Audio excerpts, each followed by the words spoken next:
पिछले कुछ दिनों से एक नाम बहुत सुर्खियों में है जो कि राणा सांगा का है, जिनके पौत्र थे महाराणा प्रताप। आखिर क्यों राणा सांगा पर बीते कुछ दिनों से घमासान छिड़ा हुआ है, इस पर भी बात करेंगे।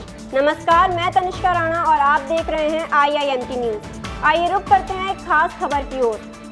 राणा रायमल के पुत्र राणा सांगा का नाम संग्राम सिंह था।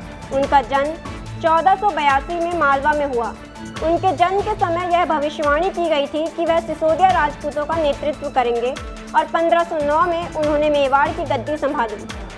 अपने जीवन काल में उन्होंने 100 से अधिक युद्ध लड़े थे। हाड़ौती की सीमा पर खातौली में लोदी से हुए युद्ध में राणा सांगा ने अपना एक हाथ खो दिया और जीवन भर के लिए लंगड़े हो गए। उनकी एक आंख भी नहीं थी और उनके शरीर पर 10, 20 या 50 नहीं 80 घाव थे। यदि राणा सांगा इतने बहादुर थे तो क्यों उन्हें गद्दार कहा गया?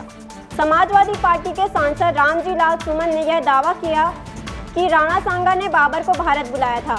इसके बाद गाजियाबाद में लोगों ने सड़कों पर प्रदर्शन शुरू कर दिया और आगरा के कोर्ट में सांसद के खिलाफ केस दर्ज कराया गया। यही नहीं, बाबर द्वारा लिखी गई बाबरनामा में यह लिखा गया है कि राणा सांगा ने बाबर को भारत बुलाया था और राणा सांगा की प्रशंसा करते हुए उस किताब में एक घटना का भी जिक्र है। जब बाबर काबुल में था तो राणा सांगा ने उसे पत्र भेजा था।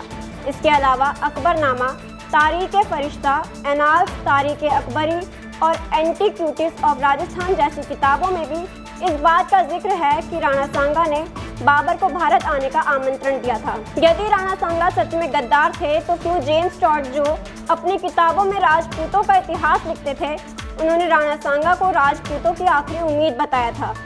क्यों खुद बाबर ने यह लिखा, राणा सांगा राजा विक्रमादित्य के बाद सबसे बहादुर शासक थे और उनके शासन में मेवाड़ सबसे ताकतवर राज्य बना। न केवल बाबर बल्कि मेवाड़ के बड़े इतिहासकार गोपीनाथ शर्मा ने अपनी किताब मेवाड़ और मुगल सम्राट 1526 से 1707 में यह लिखा कि राणा सांगा ने कोई दूत नहीं भेजा था, बल्कि खुद बाबर ने राणा सांगा से मदद मांगी थी। ऐसे ही बड़े मुद्दों के लिए देखते रहिए IIMT न्यूज़।